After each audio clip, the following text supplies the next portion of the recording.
A right person for a key seat a priori shares the core values of the enterprise. People often ask, how do you get people to share core values? And the answer is you don't. You can't install new core values in people. Instead, what you do is you find people who already have a predisposition to sharing the values. You create a culture that so systematically reinforces those values that those who do not share those values tend to be encircled and ejected like a virus. Number two, the right people understand that they don't have a job. They have responsibilities. And they can answer the question, I am the one person ultimately responsible for X or Y or Z. Now think about it as an air traffic controller, right? Doesn't have just a job, has a responsibility to keep the airplane safe. You think about a surgeon, doesn't just have a job to do cutting and sewing, but actually has a responsibility for the safety of the patient. And so when you think about this idea that the right people accept, I don't have a job, I have responsibilities.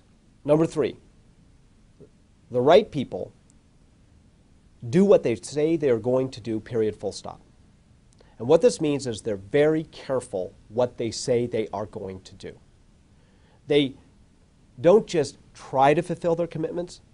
They have a 100% hit rate at fulfilling their commitments or being explicitly absolved from a commitment.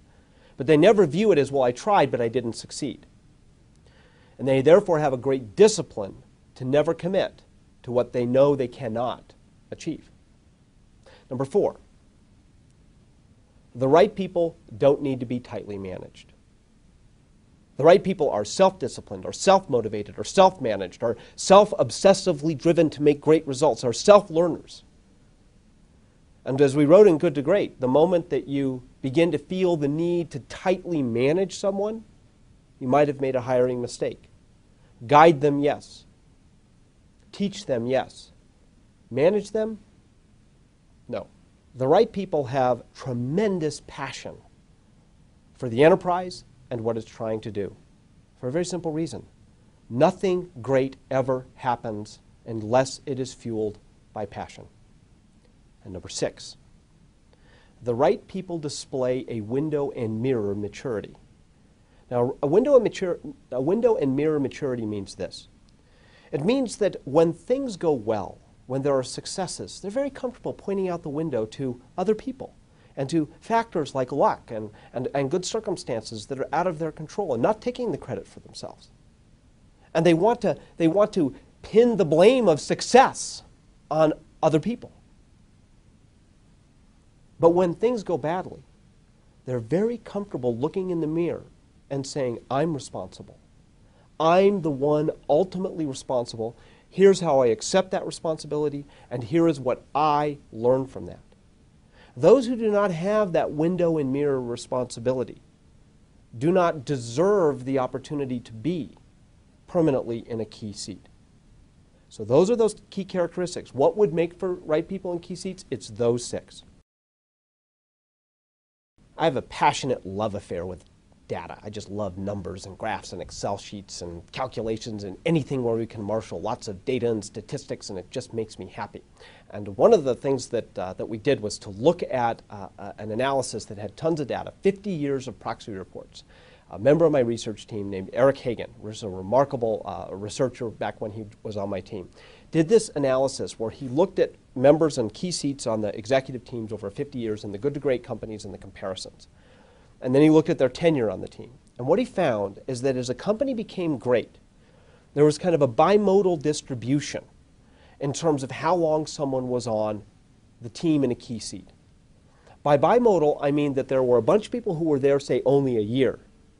And then there were a bunch of people that were there for a very long time, maybe 10 or 15 or 20 years. And what that says is that the ones who were there, say, only a year, they were a mistake. And even the best executives that we studied, the best leaders that we studied, they made mistakes in selecting. But what they had was the discipline to correct a mistake quickly once they had made it. The second is they had the discipline to perpetuate their good decisions for a very long time.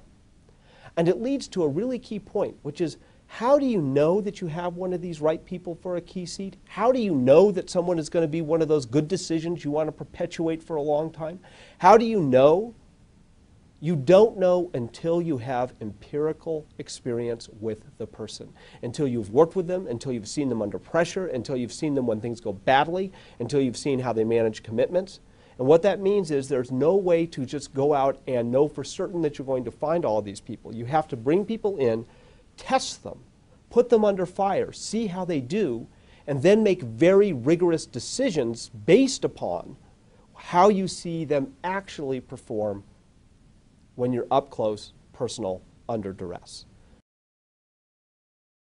Dale Gifford, chief executive of Hewitt Associates, had a wonderful framework that he suggested for this, and it's very compatible with our research. That framework, think of it as sort of three levels: values, will, and skills. Right? And when you look at someone, what he suggested, and this is very consistent the way our executives manage, at the lower level, skills level, you ask yourself the question, do I have a skills issue here? Is it something where they just need to learn, they need to develop in the role, they can grow into it? And then we can be really quite patient, or more patient, because skills are an acquirable thing. We can develop them, we can learn, we can grow. The next level up is will. Well, maybe the reason they don't have the skills, they don't have that kind of burning, compulsive, passionate, obsessive need to do something great, to do great work. Maybe they just don't have the will. They don't have the motivation. They're not self-motivated.